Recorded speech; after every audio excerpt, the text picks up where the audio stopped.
আসসালামু আলাইকুম। সবাইকে স্বাগত জানাচ্ছি। আমি নাসরুল ইসলাম তন্ময়। শুরুতে বিআরবি কেবল সংবাদ শিরোনাম জানিয়ে দেব এই মুহূর্তে হাতে পাওয়া সর্বশেষ গুরুত্বপূর্ণ আপডেট বাংলা সংবাদ। শুরুতেই থাকছে মাশরাফির বিরুদ্ধে মামলা। বাংলাদেশ জাতীয় ক্রিকেট দলের সাবেক অধিনায়ক মাশরাফি বিন মুর্তজার বিরুদ্ধে মামলা হয়েছে। সিলেট স্ট্রাইকার্সের মালিকানা সারোয়ার চৌধুরীর কাছ থেকে জোর করে লিখে নেওয়ার অভিযোগে এ মামলা দায়ের করা হয়। জানা গেছে বিপিএলের ফ্রাঞ্চাইজিটির সাবেক মালিক সারোয়ার চৌধুরী বাদী হয়ে মামলাটি দায়ের করেছেন। রাজধানীর পল্লবী থানায় মামলাটি দায়ের করা হয়েছে। সেখানে প্রধান আসামি করা হয়েছে মাশরাফিকে। পল্লবী থানার অফিসার ইনচার্জ নজরুল ইসলাম বিষয়টি নিশ্চিত করেছেন। এবারে জানাবো ছাত্র জনতার বিপ্লবের আকাঙ্ক্ষার মধ্য দিয়ে সকল ষড়যন্ত্র ভেসে যাবে। বিএনপির স্থায়ী কমিটির সদস্য সালাউদ্দিন আহমেদ বলেছেন, অভ্যন্তরীণ ও বহিঃশত্রুর বিরুদ্ধে বিভিন্ন ধরনের ষড়যন্ত্র চলমান আছে। ফ্যাসিবাদের প্রেতাত্মারা এখনও রাষ্ট্রীয় সব জায়গায় বসে আছে। তারা ষড়যন্ত্র করবার চেষ্টা করে যাচ্ছে। কিন্তু ছাত্র জনতার বিপ্লবের পর এদেশের মানুষের যে অভিপ্রায় আকাঙ্ক্ষা সৃষ্টি হয়েছে, এর মধ্যে সব ষড়যন্ত্র ভেসে যাবে।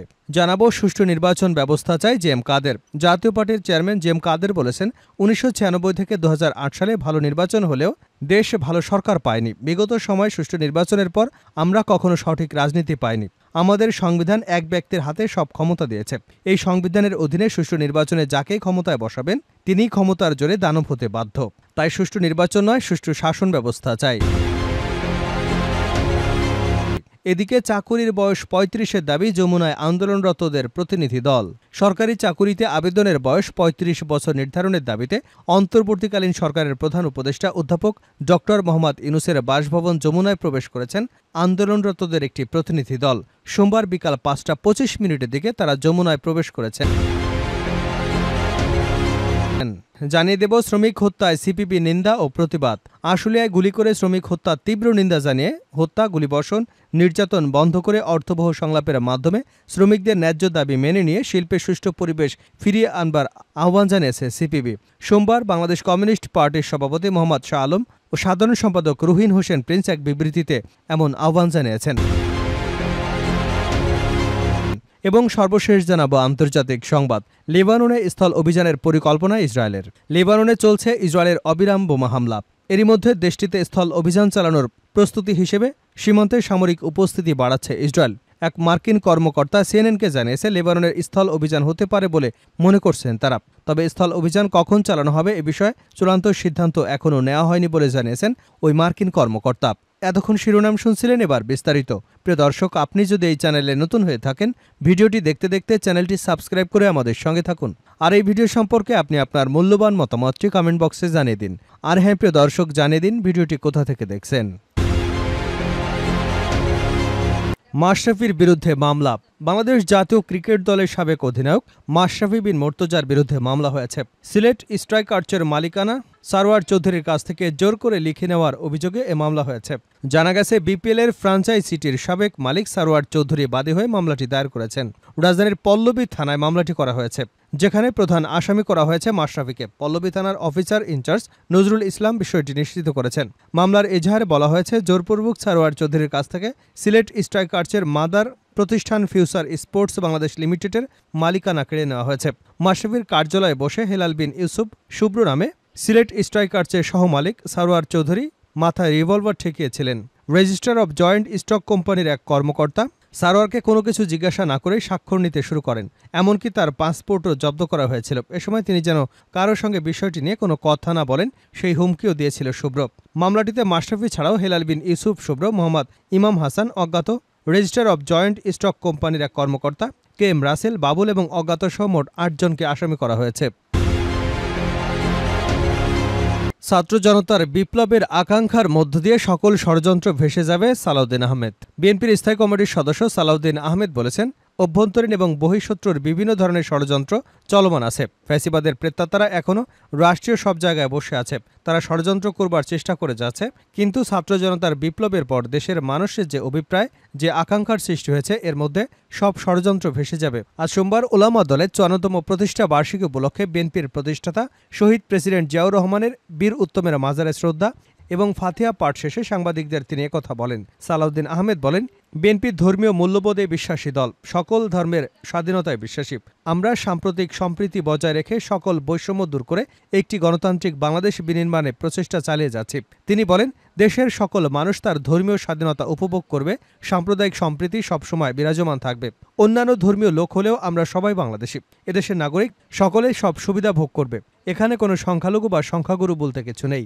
বিপ্লব পরবর্তী প্রেক্ষিতে এদেশের মানুষের মাঝে যে স্পৃহা আকাঙ্ক্ষা সৃষ্টি হয়েছে, আমরা সকল ধর্মের সকল মানুষ মিলে ঐক্যবদ্ধ থেকে বাংলাদেশকে অগ্রণী সমৃদ্ধির দিকে নিয়ে যাব, যেটি শহীদ রাষ্ট্রপতি জিয়াউর রহমান এদেশের মানুষের স্বপ্ন ছিল, এবং এদেশের মানুষের স্বপ্ন ছিল। সাংবাদিকদের এক প্রশ্নের জবাবে তিনি বলেন, বিদেশে বসে যিনি স্বৈরাচারের দণ্ডমণ্ড অপারেট করছেন, বাংলাদেশের অস্থিতিশীল করতে চেষ্টা করছেন, কিন্তু বাংলাদেশের মানুষ কোনো ষড়যন্ত্রের ফাঁদে পা দেবে না। আমরা জানি অভ্যন্তরীণ এবং বহিঃশত্রুর বিভিন্ন ধরনের ষড়যন্ত্র চলমান আছে। ফ্যাসিবাদের প্রেতাত্মারা এখনও রাষ্ট্রীয় সব জায়গায় বসে আছে, তারা ষড়যন্ত্র করবার চেষ্টা করে যাচ্ছে। কিন্তু ছাত্র জনতার বিপ্লবের পর এদেশের মানুষের যে অভিপ্রায় আকাঙ্ক্ষা সৃষ্টি হয়েছে, তার মধ্য দিয়ে সব ষড়যন্ত্র ভেসে যাবে।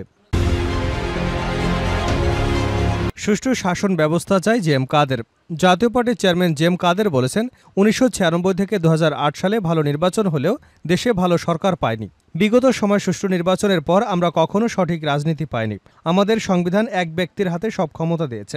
এই সংবিধানের অধীনে সুষ্ঠু নির্বাচনে যাকেই ক্ষমতায় বসাবেন তিনি ক্ষমতার জোরে দানব হতে বাধ্য। তাই সুষ্ঠু নির্বাচন নয়, সুষ্ঠু শাসন ব্যবস্থা চাই। সোমবার দলের চেয়ারপারসনের বনানী কার্যালয় মিলনায়তনে জাতীয় যুব সংহতির নেতাদের সঙ্গে মত বিনিময় সভায় প্রধান অতিথির বক্তব্যে এসব কথা বলেন তিনি।